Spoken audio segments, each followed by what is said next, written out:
এই সিজনে প্রচুর আমড়া পাওয়া যায়। আর আমড়ার অনেক ধরনের আচারের মধ্যে আজকের একটা শেয়ার করছি আচার। এটা ঝটপট তৈরি করতে পারেন আর এটা কিন্তু খেতেও ভীষণ মজার, আর কম সময়ে কিন্তু এটা তৈরি করতে পারবেন। তো আর কথা নয়, এখানে প্রথমে আমি এখানে 1 কেজির মতো নিয়েছি আমড়াটাকে ধুয়ে পরিষ্কার করে আমড়াটাকে আমি এভাবে কেটে নিয়েছি।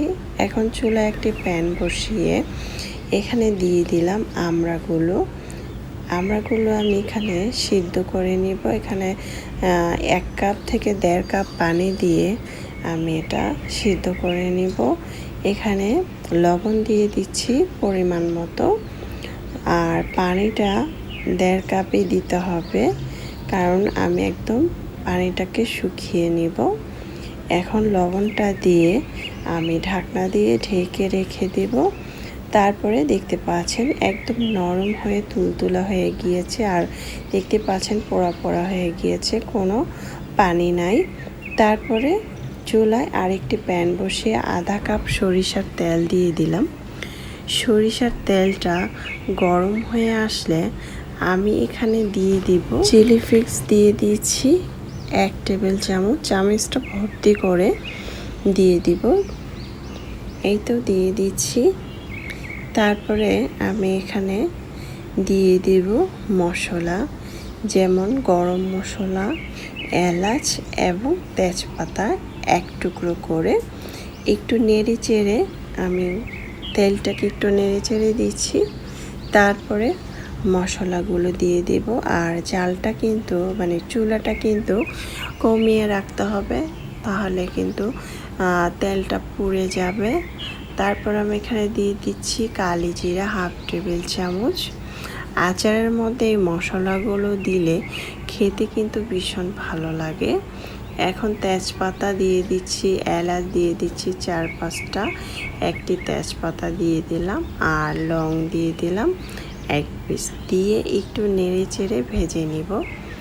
এই তো আমার খুব সুন্দর করে ভাজা হয়ে গিয়েছে, তেলটা বলক চলে আসছে। এই পর্যায়ে আমি সিদ্ধ করা আমড়াগুলো দিয়ে দিলাম। আমড়াগুলো তেলের সাথে একটু ভেজে নিচ্ছি। এটা কিন্তু কম সময়ে বানাতে পারবেন, এটা খেতেও ভীষণ মজার।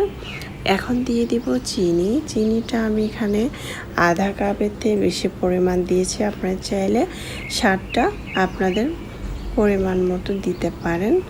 আমি আমার স্বাদ মতো চিনিটা দিয়েছি, আর একটু টক চাইলে মিষ্টিটা কম দিতে পারেন। হলুদের গুঁড়া 1/2 টেবিল চামচ, আর মরিচের গুঁড়া 1/2 টেবিল চামচ একটু কালারের জন্য দিয়েছি।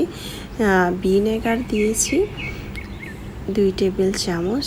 অনেক সময় আচারটা যদি আপনি 1 বছর রেখে খেতে চান বা কিছুদিন রেখে খেতে চান, তাহলে সিরকাটা দিতে হবে। এখন আমি একটি মশলা তৈরি করে নিয়েছি। এখানে আছে ধনিয়া, তারপরে জিরা, 5 ফোড়ন আর সরিষা একসাথে আমি একটু হালকা ভেজে ফাঁকি করে নিয়েছি। আপনারা আপনাদের পরিমাণ মতো এটাকে নিয়ে ফাঁকি করতে পারেন। এই মশলাটা দিলে আচারটা কিন্তু খেতে ভীষণ ভালো লাগবে, আর ফ্লেভারটা খুব সুন্দর আসবে। আশা করছি আমার আজকের রেসিপিটি আপনাদের ভালো লেগেছে। ভালো লাগলে অবশ্যই সাবস্ক্রাইব করে লাইক দিয়ে পাশে থাকবেন। আল্লাহ হাফেজ।